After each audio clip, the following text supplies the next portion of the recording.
Simple ഡിപ്പി കിച്ചണിലേക്ക് സ്വാഗതം. ഇന്ന് നമുക്ക് പാപ്പുട്ട് ഉണ്ടാക്കാം. ഇതിന് റവ പോലെ തരിയായ അരിയാണ് വേണ്ടത്.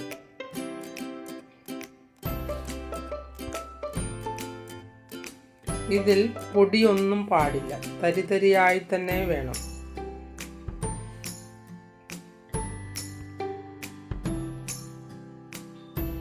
ഇത് 250 ഗ്രാമാണ് ഉള്ളത്.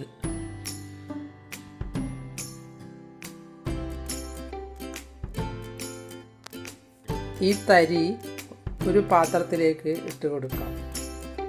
അതിനുശേഷം ഇതിലേക്ക് ഓരോന്നായി ചേർത്തെടുക്കാം.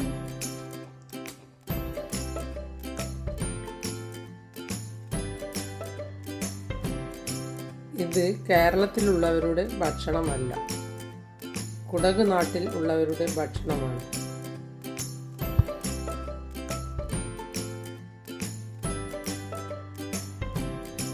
കുടകിലുള്ളവർ ഇത് ഉണ്ടാക്കി കോഴിക്കറി കൂട്ടിയാണ് കഴിക്കുക എന്ന് ഞാൻ കേട്ടിട്ടുണ്ട്.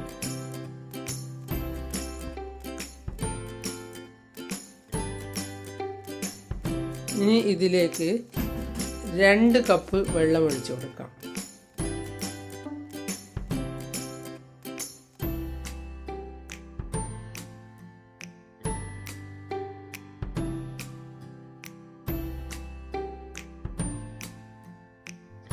ഇത് ബിരിയാണി അരി വേവിച്ചെടുക്കുന്നത് പോലെയാണ് വെള്ളം ഒഴിക്കേണ്ടത്.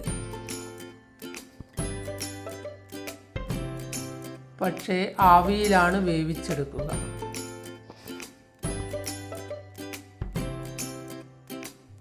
ഇത് ഉണ്ടാക്കി ഞങ്ങൾ കോഴിക്കറി കൂട്ടി തന്നെയാണ് കഴിച്ചത്.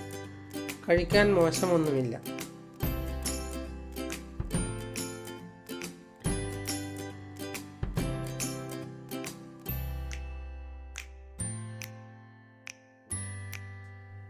ഉണ്ടാക്കാൻ വലിയ പണിയുമില്ല. അരി റവ പോലെ ഉള്ളതായിരിക്കണം.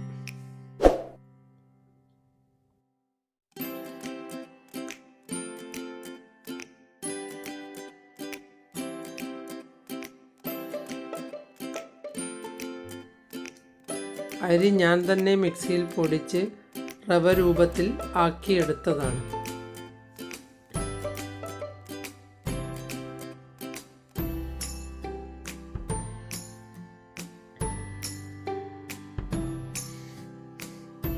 ഇനി വെജിറ്റേറിയൻകാർ ആണെങ്കിൽ അവർക്ക് ഇഷ്ടമുള്ള കറി ഉണ്ടാക്കി കഴിക്കാവുന്നതാണ്.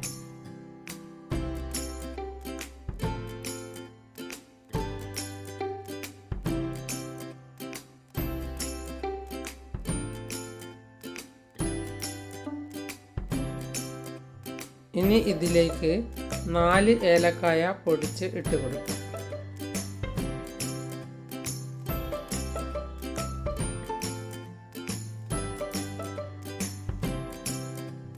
ഞാൻ ഇതിൽ പറയുന്ന അളവിൽ തന്നെ വെള്ളവും തേങ്ങാപ്പാലും എടുക്കണം. അല്ലെങ്കിൽ അപ്പം ഇതുപോലെ ശരിയായി കിട്ടില്ല. അപ്പത്തിന് നല്ല ഉറപ്പുണ്ടായിരിക്കും. ഇതേ രീതിയിൽ ഉണ്ടാക്കിയാൽ അപ്പം സോഫ്റ്റ് ആയിരിക്കും.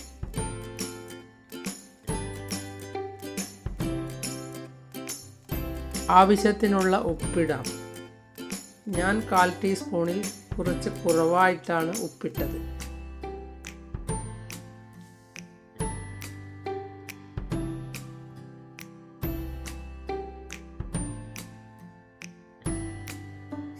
മധുരം ഇഷ്ടമില്ലെങ്കിൽ ഇടേണ്ട ആവശ്യമില്ല.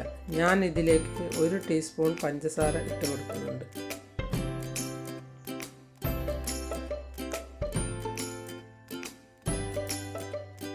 ഒന്ന് ഇത് ഇളക്കിയെടുക്കാം. ആവശ്യത്തിനുള്ള ഉപ്പുണ്ടോ എന്ന് നോക്കണം. ഇനി ഇതിലേക്ക് 1 കപ്പ് തേങ്ങാപ്പാൽ ഒഴിച്ചു കൊടുക്കാം. അതിനുശേഷം ഒന്നുകൂടി ഇളക്കിയെടുക്കാം. ഇത് കുക്കറിൽ ആവിയിലാണ് വേവിച്ചെടുക്കേണ്ടത്.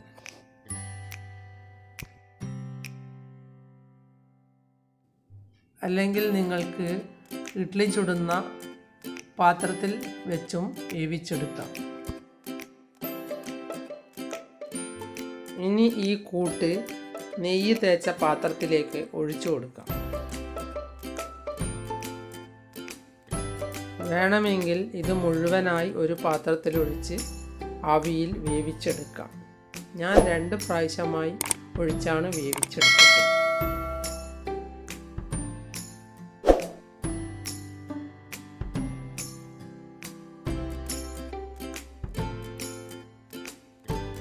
ഇത് കുക്കറിൽ 2 ആവി വന്ന ശേഷം സ്റ്റൗ ഓഫാക്കാം. അതിനുശേഷം കുറച്ച് സമയം കഴിഞ്ഞ് തുറന്നു നോക്കാം. അപ്പോൾ വെന്തിട്ടുണ്ടാകും. ഇനി ഇതിൻ്റെ മുകളിൽ ചിരവിയ തേങ്ങ ഇട്ട് കൊടുക്കാം. വെള്ള കളറിലുള്ളത് മാത്രമാണ് ഇടേണ്ടത്.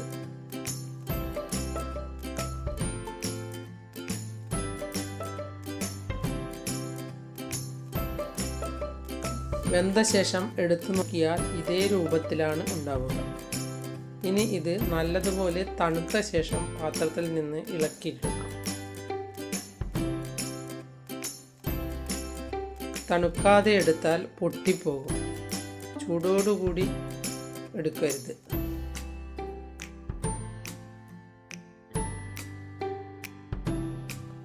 വെള്ളം ഞാൻ പറഞ്ഞ അളവിൽ തന്നെ വയ്ക്കണം. എന്നാലേ ശരിയായ രീതിയിൽ കിട്ടുകയുള്ളൂ. നിങ്ങൾ എൻ്റെ ചാനൽ സബ്സ്ക്രൈബ് ചെയ്തില്ലെങ്കിൽ സബ്സ്ക്രൈബ് ചെയ്യുക. ഞാൻ ഇടുന്ന പുതിയ വീഡിയോകൾ കാണാൻ ബെൽ ഐക്കൺ അമർത്തുക. എല്ലാവർക്കും എൻ്റെ വീഡിയോ ഇഷ്ടപ്പെട്ടെങ്കിൽ ലൈക്ക് ചെയ്യുക. കൂട്ടുകാരുമായി ഷെയർ ചെയ്യുക.